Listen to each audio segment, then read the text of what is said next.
I was reviewing quarterly server performance reports when VP Richard stormed toward my desk with two security guards flanking him like attack dogs. Without warning, he announced I was terminated immediately for being too slow, claiming they needed to make room for fresh talent. As the guards escorted me past my workstation, I glimpsed his niece Jennifer already seated in my chair, her manicured fingernails clicking carelessly through the critical inventory management system I had built from scratch over 3 years. Within moments, she deleted a crucial database partition that controlled our entire supply chain. My fingers flew across my phone screen. System crashes in 8 minutes. CEO. Daniel's response arrived instantly, chilling me to the bone. Don't! Standing in the employee parking lot with my cardboard box of personal belongings balanced against my hip, I stared at Daniel's text message in disbelief. Before I could process what his cryptic warning meant, my phone buzzed with an incoming call from the same number. Daniel's voice sounded strained and urgent as he spoke without any pleasantries. Rosalind, listen carefully. You cannot interfere with what happened today. Richard has made it clear that his family's investment of $20 million depends on Jennifer receiving a meaningful position within our organization. My breath caught in my throat as I realized the depth of what I was hearing. Daniel. She just deleted the primary backup partition for our entire inventory management system. Every client order, every shipping schedule, every automated restock protocol I spent the last 2 years perfecting is about to collapse. You're telling me to watch it happen. I'm telling you to consider your future very carefully. Daniel replied, his tone growing colder by the second. Patricia from legal is preparing a comprehensive non-disclosure agreement as we speak. Sign it, accept a 6-month severance package, and this unfortunate situation remains between us. Refuse, and you'll find yourself facing corporate sabotage charges. Through the office windows, I could see Jennifer inside my former workspace, completely oblivious to the digital destruction she was causing. She held her phone at arm's length, clearly recording herself for social media, while simultaneously clicking through critical system directories. Her blonde hair caught the fluorescent lighting as she posed for what appeared to be an Instagram story, the monitor behind her displaying cascading error messages that she either couldn't read or didn't understand. She's live streaming from my workstation, I said, barely containing my growing panic. Daniel, she's broadcasting proprietary client data to whoever follows her social media accounts. This isn't just system failure anymore, this is a massive security breach waiting to happen. That's not your concern anymore, Daniel said sharply. You're no longer an employee of this company. Your security clearance was revoked the moment Richard made his decision. Whatever happens inside that building is no longer your responsibility. My colleague Amy's text message popped up on my screen just as Daniel was speaking. Rosalind, something is seriously wrong with the system. Warning alerts are flooding every monitor in the building. Where are you? I wanted to respond to tell Amy exactly what was happening, but Daniel continued speaking before I could type a reply. Patricia will meet you at the coffee shop on 5th Street in 30 minutes. Bring identification. The paperwork is already prepared. You're asking me to sign away my right to protect the system I created, I said, my voice rising with frustration. That inventory management system handles automated ordering for 3 Fortune 500 companies. If Jennifer continues what she's doing, we're looking at supply chain disruptions that could affect thousands of jobs, which is exactly why you need to trust that we have everything under control, Daniel replied. Richard assured me that Jennifer has extensive experience with modern computing systems.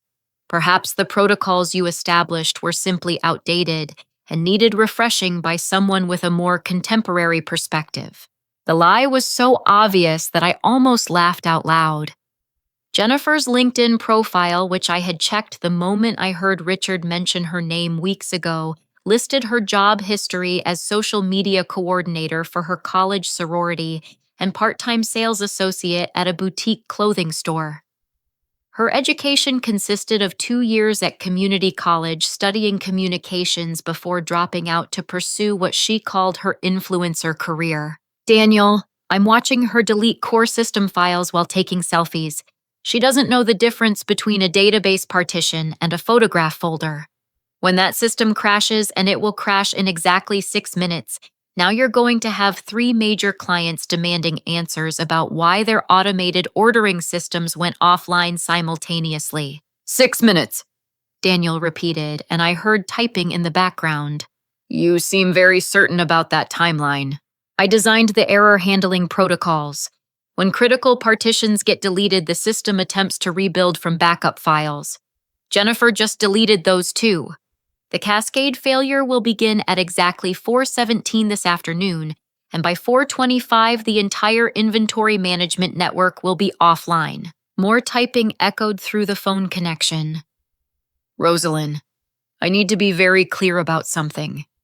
If this system failure occurs, and if it appears that someone with intimate knowledge of our infrastructure planted some kind of delayed sabotage device, the FBI will be very interested in speaking with the person who built that system, especially if that person was terminated earlier the same day and seemed unusually knowledgeable about the exact timing of the failure. The threat hit me like a physical blow. Daniel wasn't just asking me to stay quiet about Jennifer's incompetence. He was setting me up to take the blame for her mistakes. You're planning to frame me for corporate sabotage. I'm planning to protect this company's interests, Daniel said. Richard's family represents our largest single investor. Jennifer represents fresh thinking and new approaches to problems that perhaps required a younger perspective to solve. You represent a potential liability that needs to be managed appropriately. As he spoke, I watched Jennifer accidentally trigger the deletion of another critical directory, this one containing the automated shipping algorithms that coordinated deliveries across 6 states.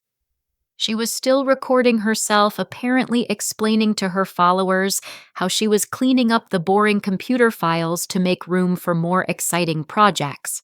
She's not updating the system, Daniel. She's destroying it. And she's broadcasting the destruction to social media while she does it. Then you'll want to make sure that when investigators review the footage, they understand that the destruction began before Jennifer arrived, Daniel said. Logic bombs and time-delayed sabotage are federal crimes, Rosalind. I'd hate to see you facing 20 years in prison because you chose pride over pragmatism. The call ended before I could respond. I stood in the parking lot watching my life's work being systematically dismantled by someone who didn't even understand what she was destroying, while the CEO of my former company prepared to accuse me of planting the very vulnerabilities I was desperately trying to prevent. 4:17 arrived exactly on schedule.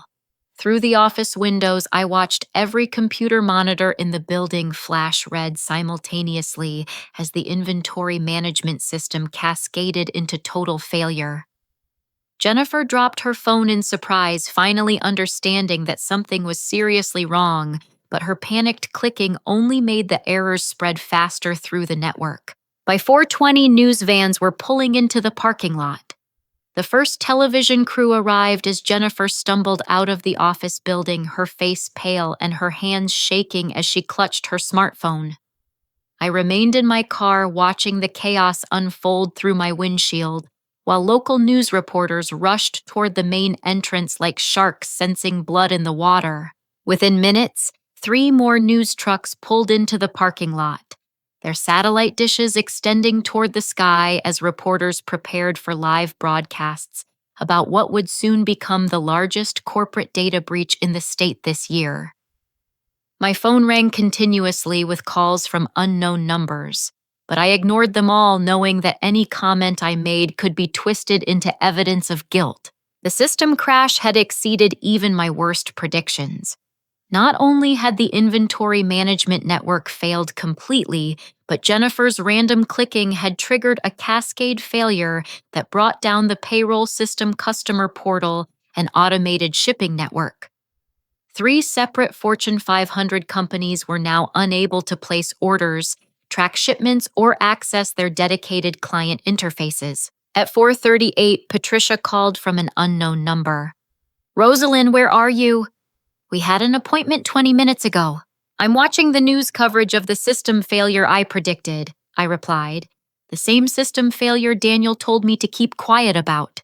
Daniel is prepared to offer you an enhanced severance package if you meet with me immediately. The situation has become more complicated than anyone anticipated, and we need to discuss your legal protection as much as ours." My legal protection from what exactly? Patricia's professional composure cracked slightly. "From the FBI investigation that began 15 minutes ago. Federal agents are en route to execute search warrants related to potential corporate sabotage. Your name has been mentioned as someone with both the technical knowledge and the personal motivation to plant delayed destruction protocols in critical systems." The accusation hit exactly as I had expected, but hearing it spoken aloud still made my stomach clench. "You're actually going to claim I sabotaged my own system?" "I'm going to claim that a disgruntled former employee with administrative access to critical infrastructure represents the most logical explanation for a precisely timed system failure," Patricia replied. "Unless you can provide an alternative explanation that doesn't implicate company leadership in any wrongdoing." Through my car window, I watched Jennifer being escorted to a black sedan by two men in dark suits who looked like federal investigators. She was crying and gesturing frantically, still clutching her phone as though her social media documentation could somehow explain what had happened. "Check Jennifer's Instagram story from this afternoon," I said. She live-streamed herself deleting critical files while explaining to her followers that she was cleaning up boring computer stuff. Every action she took is documented with timestamps and commentary. "Instagram stories disappear after 24 hours, Patricia replied smoothly, and Jennifer is prepared to testify that she was following standard security protocols to remove potentially malicious code that she discovered embedded in the system. Malicious code that didn't exist until she created it by deleting backup partitions and safety protocols. Malicious code that was planted by someone who wanted the system to fail at a specific time on a specific day," Patricia countered. "Someone who sent a text message to the CEO predicting the exact timing of the failure, demonstrating clear foreknowledge of the sabotage." I realized they had crafted their narrative carefully, turning my warning to Daniel into evidence of premeditation. Jennifer's incompetence would be reframed as heroic attempts to prevent my sabotage, while my expertise would be presented as proof of my ability to plant sophisticated time bombs in the system I had built. "Where's Jennifer now?" I asked, watching the black sedan disappear around the corner. "Being debriefed by federal investigators about the suspicious code patterns she discovered during her first day of employment," Patricia said. "She's being very cooperative about explaining how she noticed certain files that seemed designed to cause system failures, and how her attempts to quarantine those files triggered the very attacks they were designed to prevent."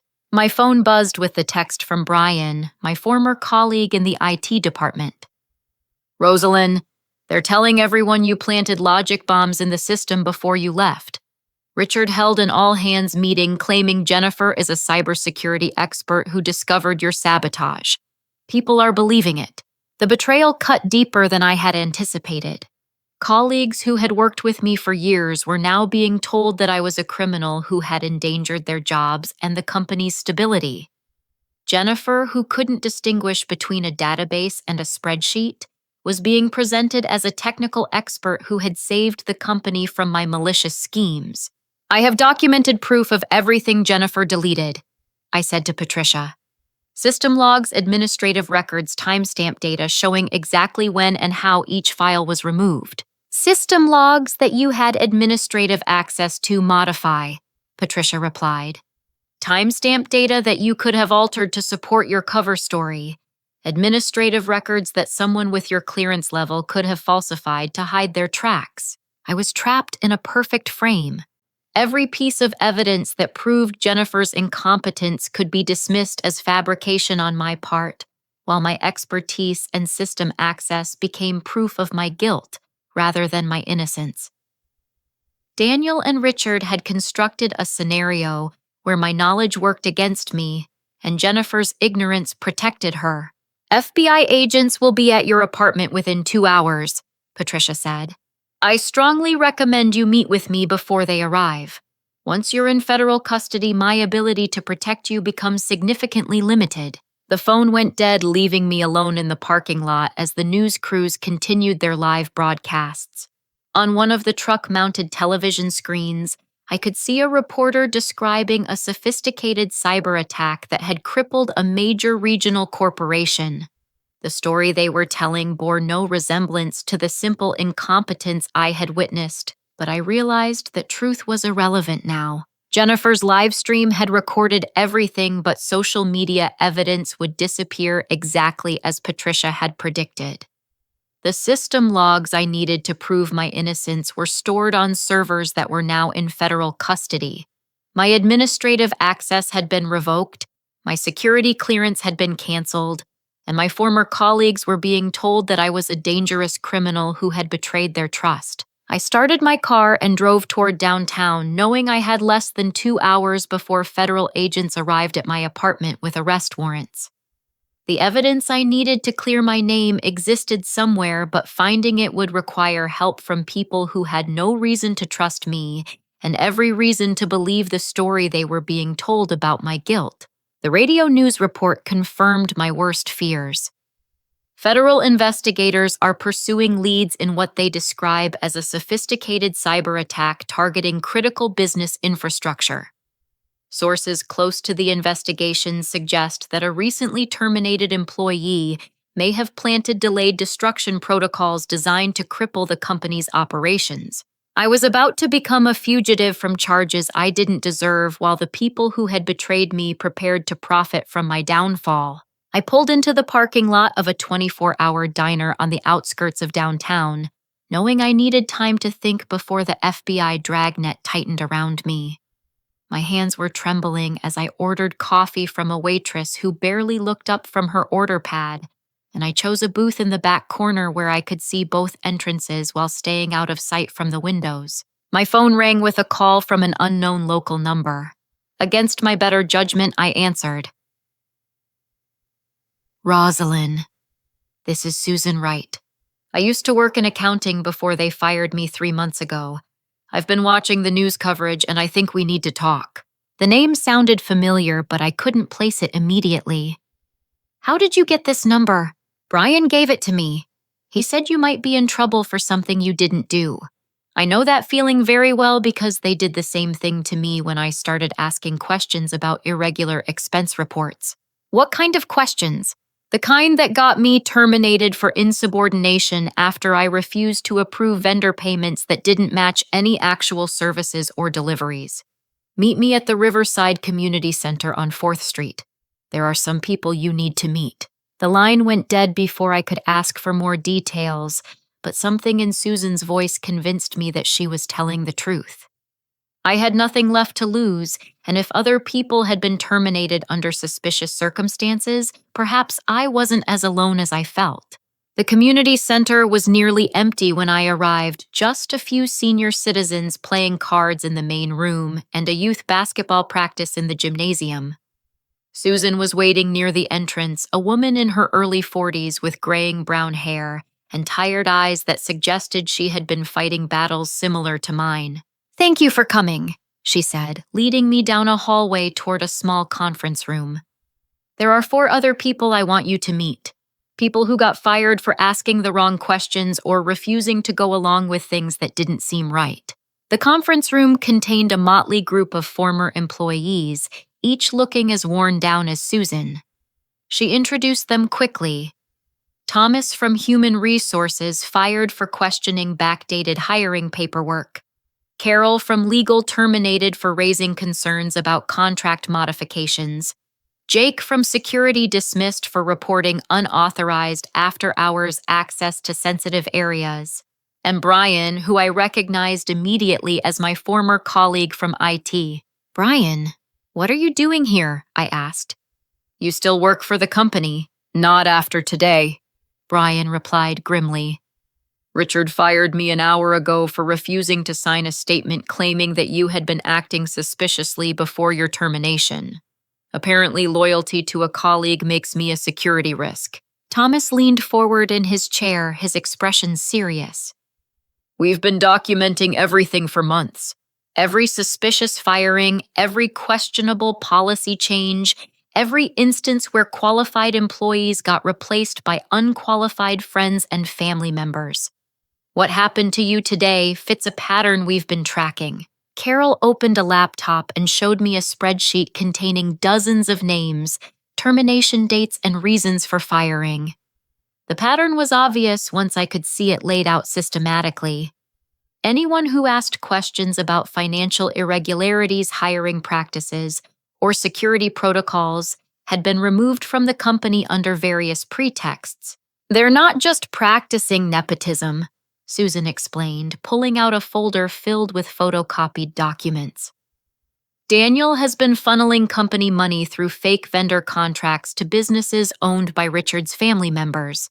I documented over $12 million in questionable payments before they fired me. The revelation hit me like a physical blow. That's why Jennifer's hiring was so important. It wasn't just about giving her a job. It was about removing me before I could discover the financial irregularities. Your inventory management system included automated audit functions, Thomas added. Functions that would have flagged suspicious spending patterns within weeks. They couldn't risk having someone with your technical expertise asking questions about why certain vendor contracts didn't match actual deliveries or services. Jake spread security logs across the table showing after-hours access records that painted a disturbing picture. Daniel has been coming into the office late at night accessing financial systems and making changes to transaction records. Richard's keycard shows entries to secure areas where he had no business being. They've been using their administrative access to cover their tracks, but I was documenting everything before they fired me. The system Jennifer destroyed contained more than just inventory data. I realized. It contained financial audit trails that would have exposed their embezzlement scheme, which is why they needed someone to take the blame for the system failure, Carol said. If investigators think you sabotage the system, they won't look closely at what data was actually lost and why it mattered. Brian showed me printouts of system logs from before my termination. I've been monitoring network traffic for months, trying to understand why certain financial files kept getting modified outside normal business hours. Jennifer's destruction wasn't random. She followed specific instructions about which directories to clean up, though I don't think she understood what she was actually deleting. Instructions from who? Text messages from Richard with detailed lists of file names and directory paths. I screenshotted them before they fired me. Brian handed me his phone showing a conversation between Jennifer and Richard, where he provided explicit instructions about which computer files to clean up on her first day. Susan pulled out another folder, this one containing bank records she had somehow obtained. Richard owns 6 different consulting companies that have been receiving payments from our employer for services that were never actually performed. Daniel approves the payments through his administrative access. Richard's companies submit fake invoices, and they split the money. How much money are we talking about? I asked. Based on what I documented before they fired me, probably $15 to $20 million over the past 2 years, Susan replied. And it's accelerating. They've been getting bolder about the amounts and the frequency. Thomas nodded grimly. Which explains why they needed to remove anyone competent enough to notice the pattern. HR, accounting, legal, security, and IT. Anyone with access to records that might expose what they're doing. What about law enforcement? I asked. Have any of you tried to report this? With what evidence? Carol responded. Documents I photocopied before being fired for insubordination, security logs from an employee who was terminated for questionable performance, bank records that Susan technically shouldn't have access to anymore. We needed someone with technical expertise who could prove that the system destruction was intentional and part of a cover-up. Someone like me, I said, understanding my role in their plan. Someone exactly like you, Susan confirmed. Your backup protocols recorded everything Jennifer did, didn't they?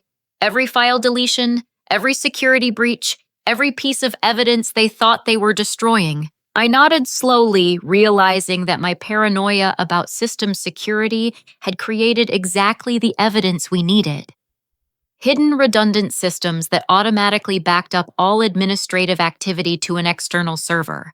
Jennifer's live stream Daniel's after-hours access Richard's file modification attempts. Everything is documented with timestamps and IP tracking. Then we have them, Jake said simply. But we need to move fast. If they succeed in framing you for corporate sabotage, all of our evidence becomes irrelevant. No one will believe testimony from a convicted felon and a group of disgruntled former employees. Brian checked his phone and looked worried. FBI agents are already at Rosalind's apartment building. They have search warrants and arrest warrants. We have maybe 6 hours before they expand the manhunt. 6 hours to gather everything we need and present it to the right authorities, Carol said. Federal prosecutors, state attorney general, and the SEC. Hit them simultaneously so they can't cover their tracks or destroy evidence. What about Jennifer? I asked. If she cooperates with federal investigators, her testimony could contradict everything we're trying to prove. Thomas smiled grimly. Jennifer posted her entire first day at work on social media. Instagram stories, TikTok videos, Snapchat updates. She documented herself destroying critical systems while explaining to her followers that she was cleaning house and making room for modern upgrades. The evidence of her incompetence is preserved in her own words. And if Daniel or Richard try to claim she was following cybersecurity protocols, Susan added, the financial records I copied show that none of them have any cybersecurity training or certifications. They can't claim expertise they don't possess. We spent the next 30 minutes organizing our evidence into comprehensive packages for each agency we plan to contact. Bank records, system logs, security footage, social media documentation, text message conversations, and employment records that showed a clear pattern of removing competent employees and replacing them with compliant ones. This ends tonight, Carol said as we prepared to leave. One way or another, the truth comes out. I looked around the room at 5 people who had risked their careers and their futures to document corruption and protect their colleagues. We were about to take on powerful people with expensive lawyers and federal investigators who believed they had an airtight case against me. But for the first time since my termination, I felt hopeful about the outcome. Working from Jake's basement apartment, I connected my laptop to the secure external server where my hidden backup protocols had been storing data for the past 18 months. The system I had created out of paranoia about potential cyber attacks had captured far more than I ever intended, creating a comprehensive record of administrative activity that painted a damning picture of corruption and incompetence. How much data are we looking at? Susan asked, leaning over my shoulder as file directories appeared on the laptop screen. Every administrative action taken on the main network since January of last year, I replied, scrolling through thousands of logged entries. Database modifications, file transfers, user access records, system configuration changes, and automated backups of any data that gets deleted or modified. The backup system had recorded Jennifer's entire destructive rampage with precise timestamps and detailed activity logs. Every click, every deleted file, every modified setting was preserved along with her social media posts that provided real-time commentary on her actions. The juxtaposition was damning. Jennifer live streaming herself, laughing about cleaning up boring computer stuff while simultaneously destroying critical business systems. Look at this, Brian said, pointing to a series of entries from the morning of my termination. Daniel accessed the financial databases at 6:15 a.m., 3 hours before Richard fired you. He deleted specific files related to vendor payments and contract records. The logs showed Daniel's administrative session in detail. He had systematically removed files containing evidence of fraudulent payments, deleted email communications about questionable contracts, and modified transaction records to hide the money trail. His session lasted exactly 97 minutes, ending just minutes before Richard arrived at my desk to announce my termination. He planned the timing perfectly, Carol observed. Fire Rosalind, bring in Jennifer to create chaos and provide cover, then use the system crash to explain why certain financial records were no longer available. Thomas pulled up Jennifer's social media activity on his phone. She posted updates throughout her destruction spree, Instagram stories about finally having a real job, TikTok videos using the server room as a backdrop, Snapchat updates showing her new office space. She documented everything they're trying to hide. The most damning evidence came from Jennifer's Instagram live stream, which the backup system had automatically archived because she was accessing company data while broadcasting. The stream showed her reading Richard's text messages aloud, explaining to her followers that Uncle Richard had given her specific instructions about which computer files to clean up. She literally read his instructions on camera, Jake said in amazement. File names, directory paths, even his rationale for why each file needed to be deleted. She thought she was showing off her important new responsibilities. I opened the archived live stream and watched Jennifer cheerfully explaining her work to her social media audience. Uncle Richard said these old inventory files are taking up too much space and making the system slow, so I'm deleting them to make room for newer, better systems. He said the financial audit stuff is super boring and old-fashioned, so that can go too. She incriminated herself and Richard without understanding what she was saying, Susan noted. And it's all preserved with timestamps that correlate exactly with the system failures. The backup logs revealed another shocking detail. Daniel had remotely accessed Jennifer's user account throughout the day, using her credentials to authorize financial transactions while she was focused on her social media activities. $8 million in wire transfers had been approved using Jennifer's administrative access money that went directly to offshore accounts controlled by Richard's shell companies. Jennifer authorized massive money transfers while she was live streaming makeup tutorials, I said, hardly believing what I was seeing. She had no idea her account was being used for international money laundering. Carol examined the transaction records carefully. This gives us everything we need for federal charges: money laundering, wire fraud, conspiracy, and computer fraud. Daniel and Richard used the chaos Jennifer created to steal millions of dollars in real time. Brian's phone rang with a call from Amy, who was apparently still inside the office building despite the ongoing investigation. Brian, where are you? FBI agents are asking about Rosalind, and Richard is telling everyone that she planted time bombs in the system before she left. Put it on speaker, I said, wanting to hear what story they were spreading about me. Amy's voice filled the basement as she described the narrative Richard was promoting. He's saying that Rosalind was angry about being fired and programmed the system to crash at a specific time. He claims Jennifer discovered suspicious code and tried to fix it, but the damage was already done. People are believing it because the timing seems too convenient. What about the live stream footage? Thomas asked.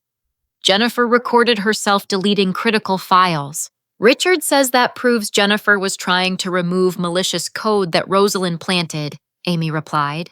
He's turning her incompetence into evidence of her heroism. The only people who might contradict the story are the ones who got fired today for supporting Rosalind. I realized the brilliance of their strategy. Every piece of evidence that proved Jennifer's ignorance could be reinterpreted as evidence of my malice. Her social media documentation became proof that she was trying to fix my sabotage. Daniel's financial access became part of his efforts to secure the company's assets during the crisis I had created. They've prepared for every angle, I said, feeling defeated despite the mountain of evidence we had gathered.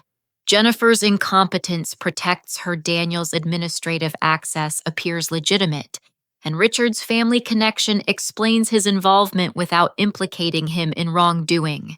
Except for one thing they couldn't plan for, Susan said with a slight smile. Jennifer's live social media coverage created a real-time record of communications they thought were private.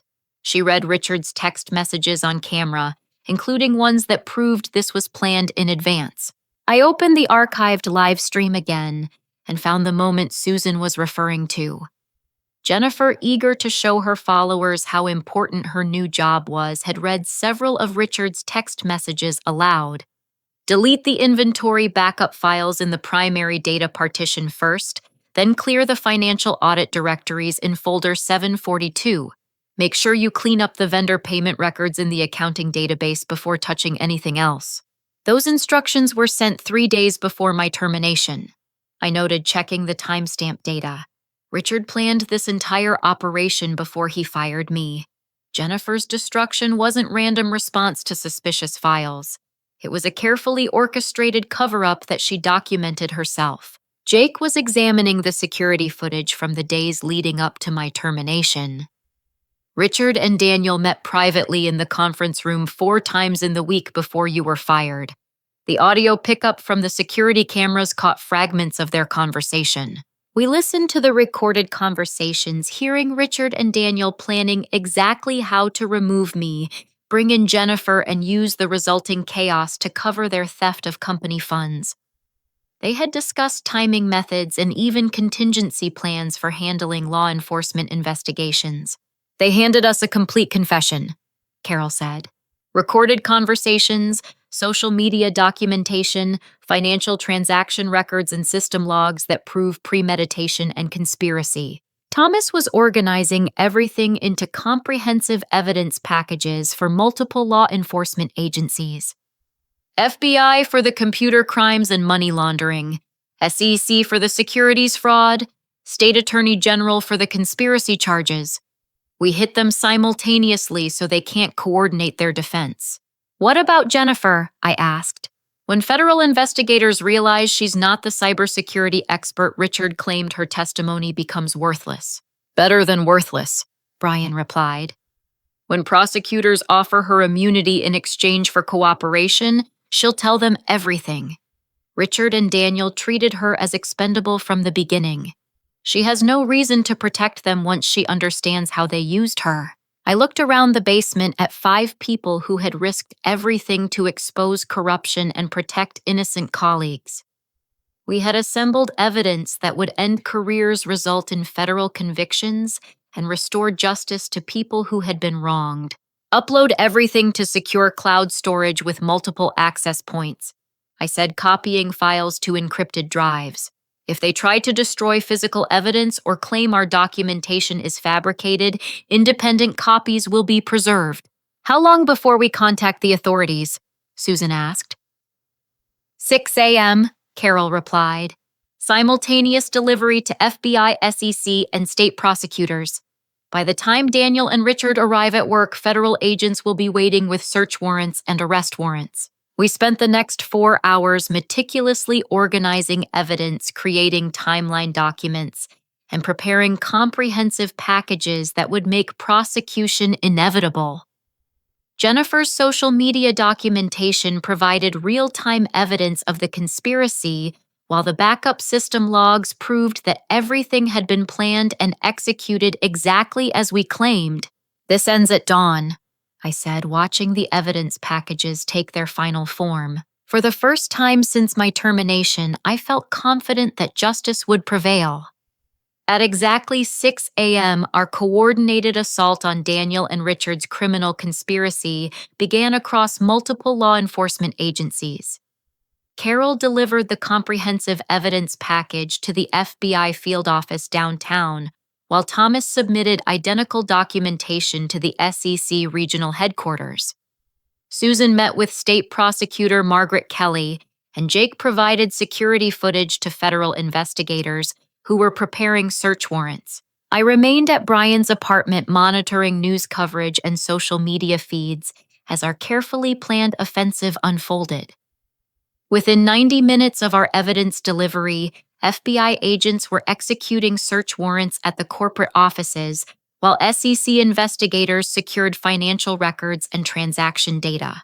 My phone rang with a call from Agent Martinez, the federal investigator handling the computer crimes aspect of the case.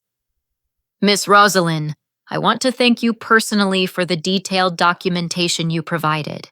Your backup logs gave us exactly the evidence we needed to prove criminal intent, rather than simple negligence. Agent Martinez, I need you to understand that I'm not the saboteur Richard and Daniel are claiming I am. Everything in those logs proves that Jennifer's destruction was planned and directed by people who were using her incompetence to cover their theft. We understand that completely now, Agent Martinez replied. Jennifer's social media posts provided real-time evidence of the conspiracy, and the text messages she read on camera proved premeditation. Richard's instructions to delete specific files were sent days before your termination, which proves this was organized well in advance. Through the apartment window, I could see news trucks arriving at the corporate building as word spread about the federal investigation. The same reporters who had covered yesterday's system crash were now reporting on a far more complex story involving embezzlement, money laundering, and conspiracy charges. What about Daniel? I asked. His administrative access yesterday could still be presented as legitimate security measures during the crisis.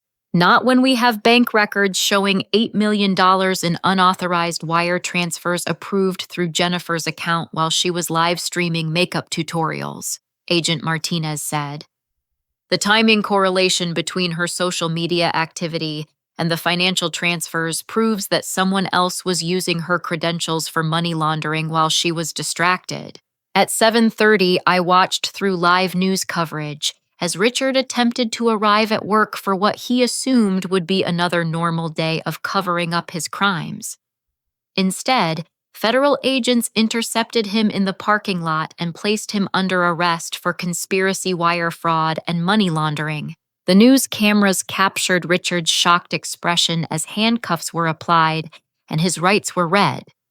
The man who had fired me less than 24 hours earlier now faced federal charges that could result in decades in prison.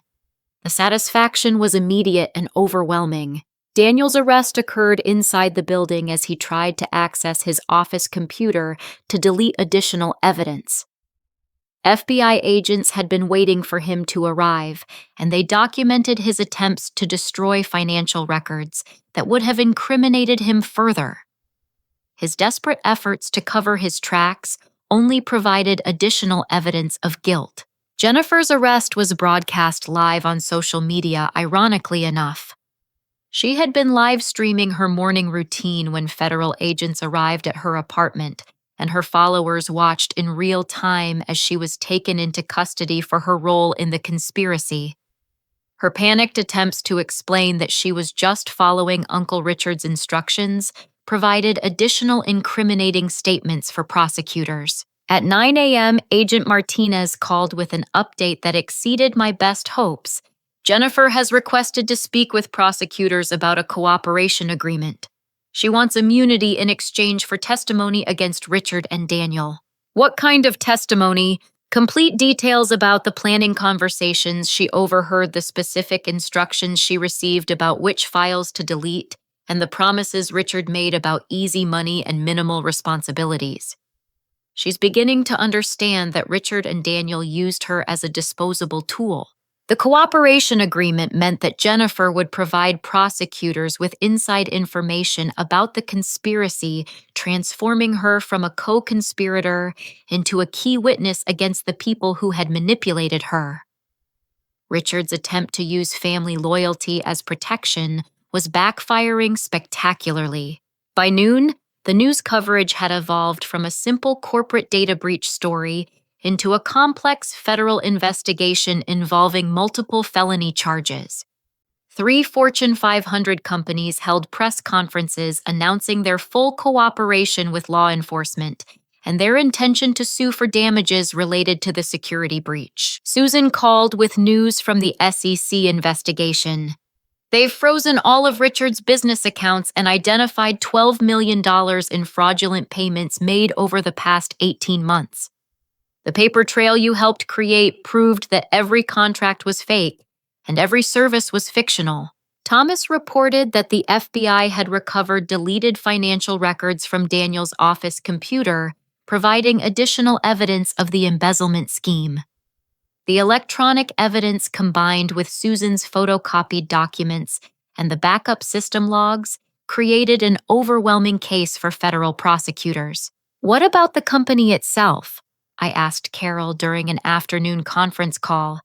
Are they facing any consequences for their role in this?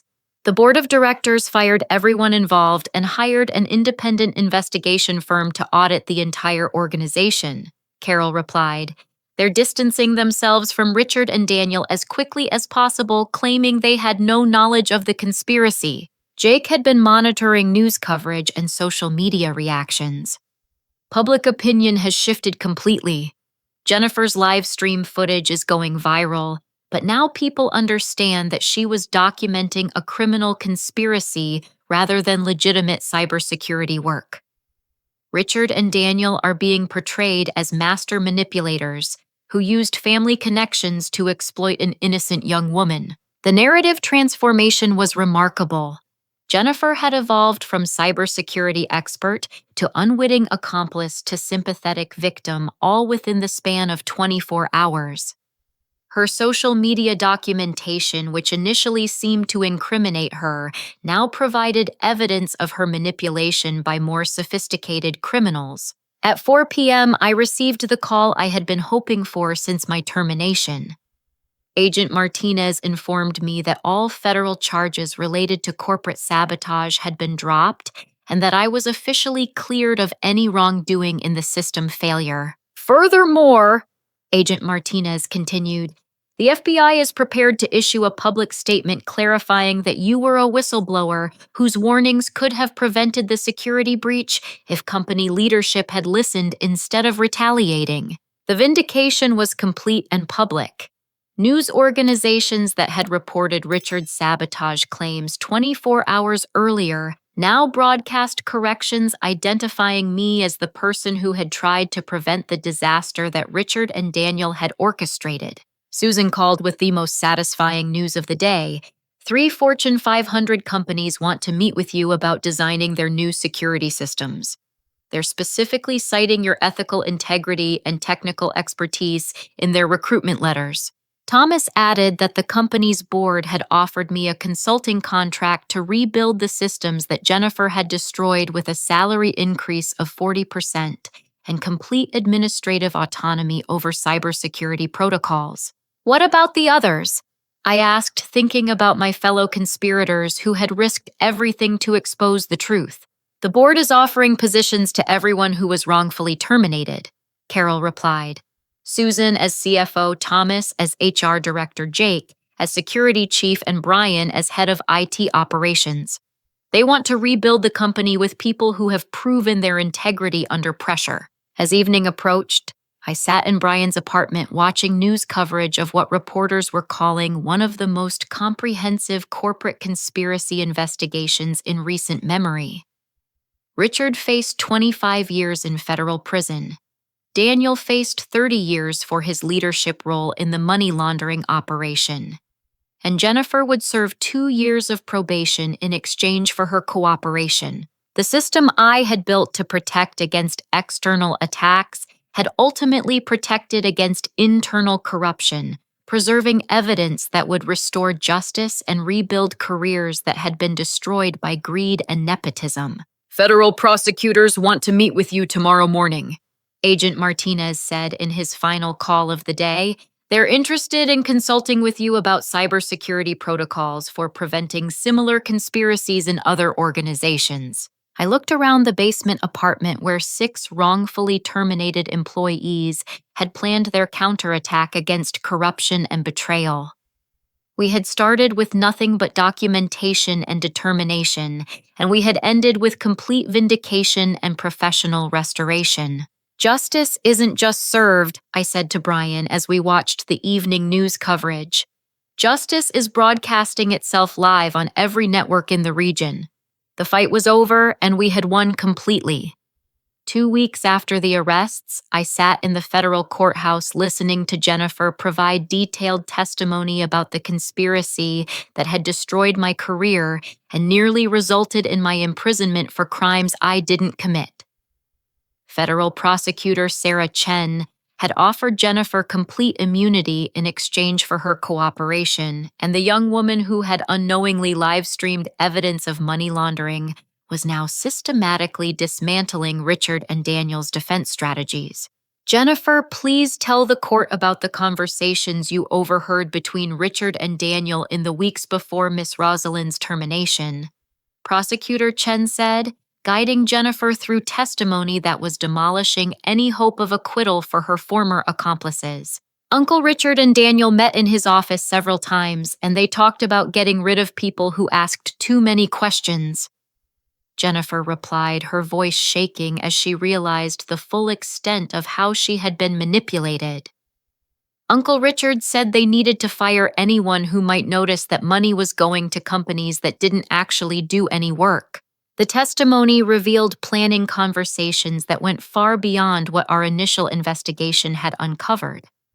Richard and Daniels had been systematically identifying and removing competent employees for over 2 years, replacing them with family members and friends who wouldn't question financial irregularities or recognize signs of embezzlement. Did Richard give you specific instructions about which computer files to delete on your first day of work? Prosecutor Chen continued.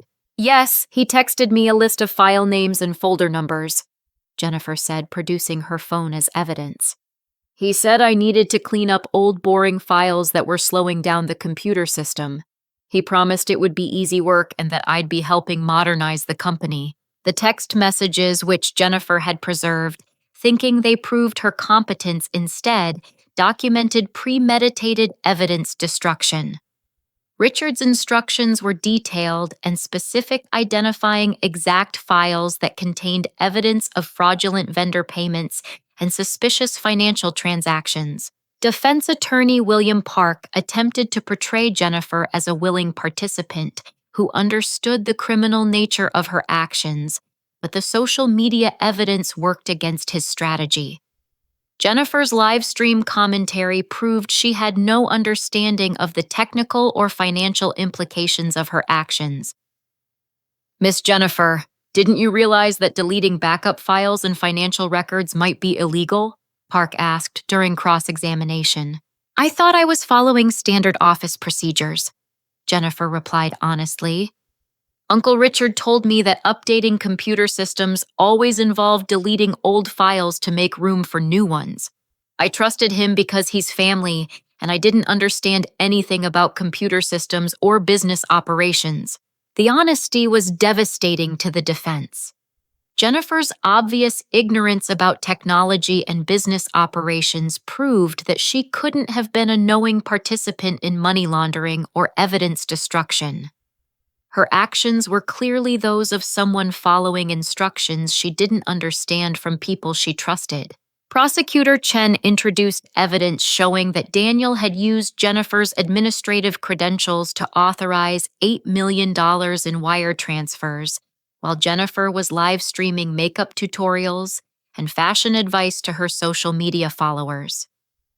The timing correlation between her innocent activities and the massive financial theft demonstrated sophisticated manipulation of her access privileges. The defendants used Miss Jennifer's legitimate system access to commit federal crimes while she was completely unaware that her account was being utilized for money laundering.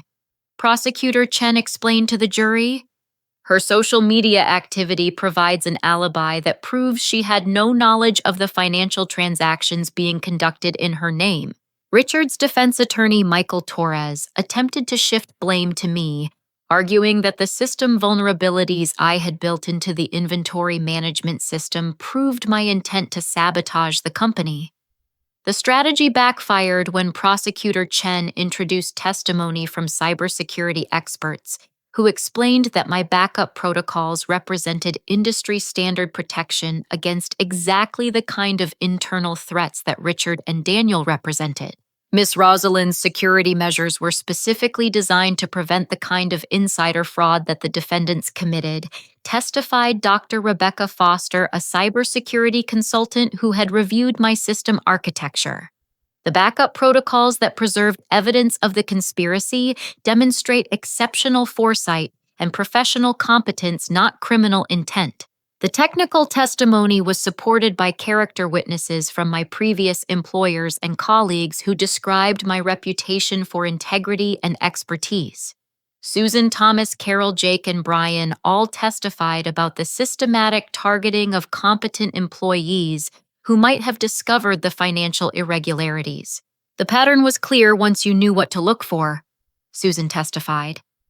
Anyone who asked questions about vendor payments, contract terms, or financial discrepancies was removed from the company under various pretexts. The defendants needed to eliminate oversight in order to continue their theft. Daniel's defense attorney, Robert Green, tried to portray the wire transfers as legitimate business expenses that were processed through proper channels with appropriate authorization. The strategy collapsed when Prosecutor Chen introduced bank records showing that the money went directly to shell companies owned by Richard's family members, companies that had never provided any services to the organization. These weren't business expenses, Prosecutor Chen explained to the jury. These were systematic theft of corporate funds using fake vendor contracts and fraudulent transaction approvals. The defendants stole over $15 million over 2 years while simultaneously removing any employees competent enough to discover their crimes. The most damaging testimony came when Jennifer described conversations where Richard and Daniel discussed their plans for after the money was safely transferred to offshore accounts. They had planned to blame the missing funds on the system crash that Jennifer's actions would create, claiming that financial records were lost during the technical crisis. Uncle Richard said that computer crashes happened all the time in big companies, and that people would understand if some financial records got lost when the system failed.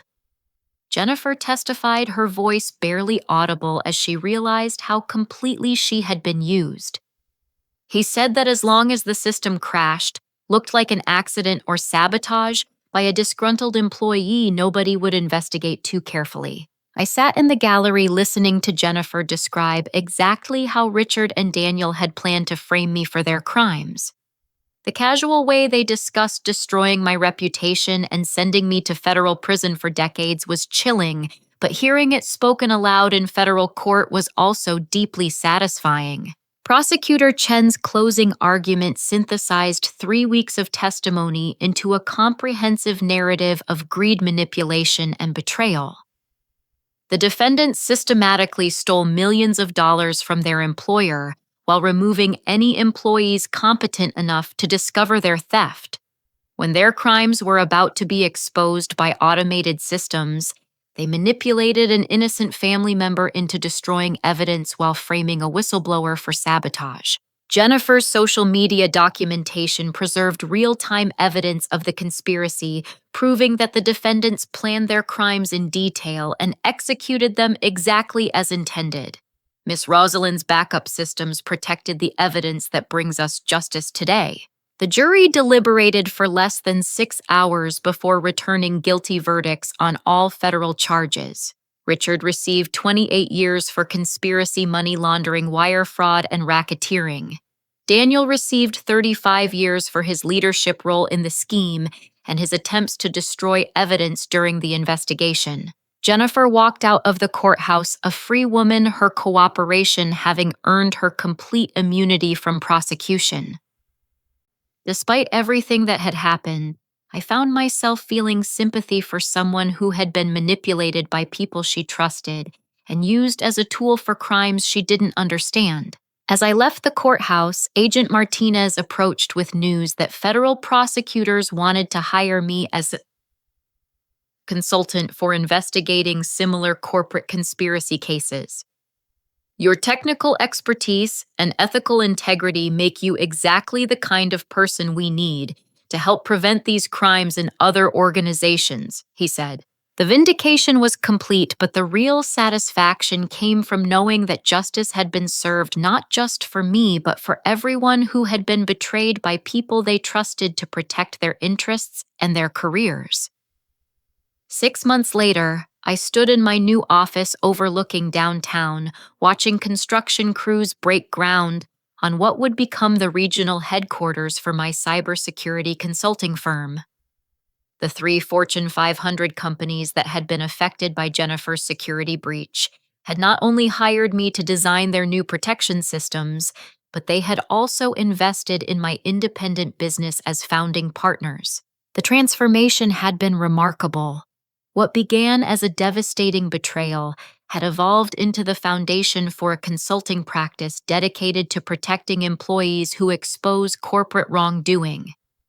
My first client contracts were worth more than triple my previous annual salary, and the business was growing faster than I could hire qualified staff to meet demand. Susan knocked on my office door carrying quarterly financial reports that showed our firm was already profitable in its first 6 months of operation. As our chief financial officer, she had implemented transparency protocols that made embezzlement virtually impossible while maintaining operational efficiency that impressed our corporate clients. The Morrison account wants to expand their cybersecurity audit to cover all 6 of their regional offices, Susan reported, settling into the chair across from my desk. They're specifically requesting the employee protection protocols you developed after our experience with Richard and Daniel. Thomas had joined us as Director of Human Resources, implementing whistleblower protection programs that encouraged employees to report suspicious activity without fear of retaliation. His innovative policies were being adopted by companies across the region as a model for ethical business practices. Carol served as our general counsel, her experience with corporate law helping our clients develop legal frameworks that protected both their business interests and their employees' rights. Jake headed our security consulting division, using his investigative background to help organizations identify potential insider threats before they could cause damage. Brian managed our technical operations, building cybersecurity systems that incorporated the lessons we had learned from Richard and Daniel's conspiracy. His work focused on creating audit trails that couldn't be easily manipulated by administrators with criminal intent. "What about Jennifer?" Susan asked, referencing a question that came up periodically in our conversations. "Have you heard anything recent about how she's doing?" I had actually seen Jennifer the previous week at a coffee shop near the community college where she was taking business courses.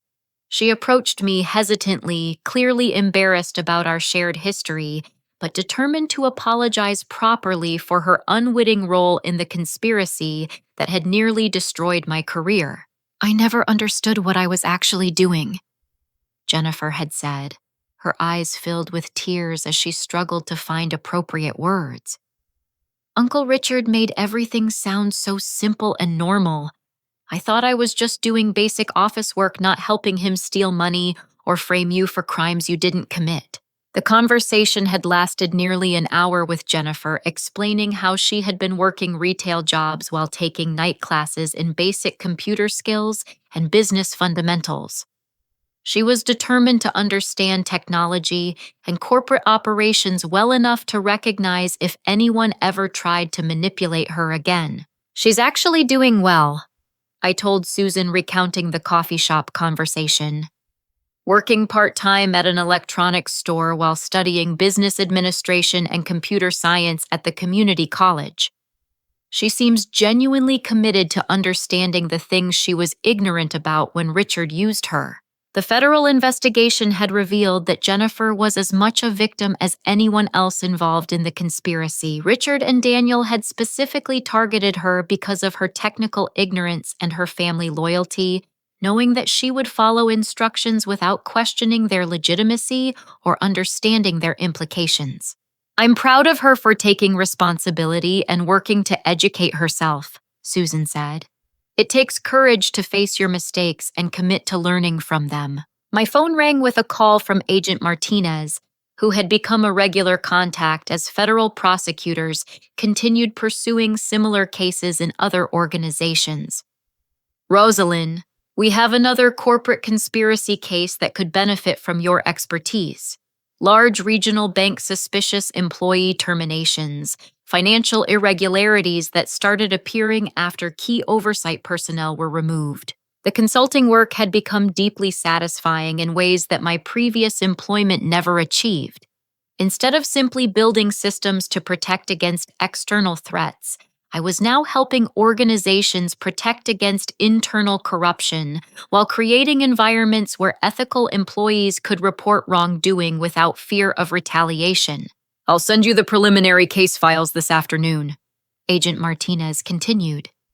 "The bank's board specifically requested your firm because of your reputation for protecting whistleblowers and identifying sophisticated insider fraud schemes."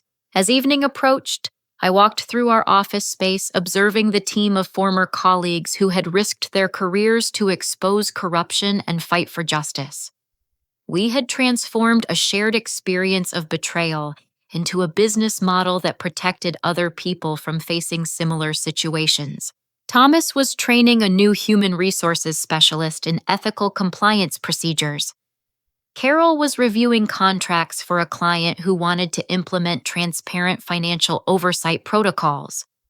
Jake was analyzing security footage for a company that suspected insider trading by senior executives. Brian was designing audit systems that would prevent the kind of evidence destruction that Richard and Daniel had attempted. "We're making a real difference," Susan said, joining me as I looked out over the city lights. "Companies are implementing better protection for employees, law enforcement has better tools for investigating corporate crime, and people who discover wrongdoing know they have somewhere to turn for support." The satisfaction was deeper than any previous professional achievement. We had taken a devastating personal experience and transformed it into a force for positive change that protected countless other people from facing similar betrayals. My phone buzzed with a text message from Amy, who had stayed with the original company as it rebuilt under new leadership. "Rosalind saw the news coverage of your latest case. So proud of how you turned what happened to us into something that helps other people. You're changing the whole industry for the better." As I prepared to leave the office, I reflected on the journey that had brought me from a moment of complete betrayal to a position where I could protect others from experiencing similar injustices. The backup systems I had built out of paranoia about external threats had ultimately protected against internal corruption, preserving evidence that restored justice and created opportunities for positive change. The experience had taught me that fighting corruption requires more than technical expertise. It demands moral courage, collaborative effort, and persistence in the face of powerful opposition. But when good people work together with solid evidence and clear ethical principles, justice ultimately prevails. Richard remained in federal prison serving his 28-year sentence while facing additional civil lawsuits from the companies he had defrauded. Daniel was serving 35 years and had lost everything he owned to asset forfeiture and restitution payments. Their crimes had been exposed completely, their reputations destroyed permanently, and their ability to harm others eliminated definitively. Jennifer continued her education and her personal growth, working to understand the systems she had unknowingly helped destroy while building skills that would prevent anyone from manipulating her again. Her cooperation with prosecutors had been essential to achieving justice, and her willingness to accept responsibility and learn from her mistakes demonstrated genuine character development. The story had begun with betrayal and injustice, but it ended with restoration and hope. Technical expertise combined with ethical integrity had defeated corruption and created lasting positive change for everyone involved. Now, I want to ask you something that connects to all of our experiences with workplace betrayal and fighting for what's right. Have you ever found yourself in a situation where you had to choose between staying quiet about wrongdoing or speaking up despite potential consequences? How did you handle it? And what advice would you give to someone facing a similar decision? Your stories and perspectives help create a community where we support each other through difficult situations and learn from our shared experiences. Please share your thoughts in the comments below. Hit the like button. If this story resonated with you, subscribe for more real-life stories about fighting injustice and finding justice, and share this with anyone who might benefit from knowing that standing up for what's right, even when it's scary, can lead to outcomes better than we ever imagined. Thank you for listening to my story and for being part of a community that believes in truth, justice, and supporting each other through challenging times. I hope this reminds you that your integrity and courage matter more than any job or paycheck, and that good people working together can overcome even the most sophisticated schemes designed to silence and exploit them. Stay strong, stay ethical, and remember that the backup systems we build in our professional and personal lives often protect us in ways we never expected.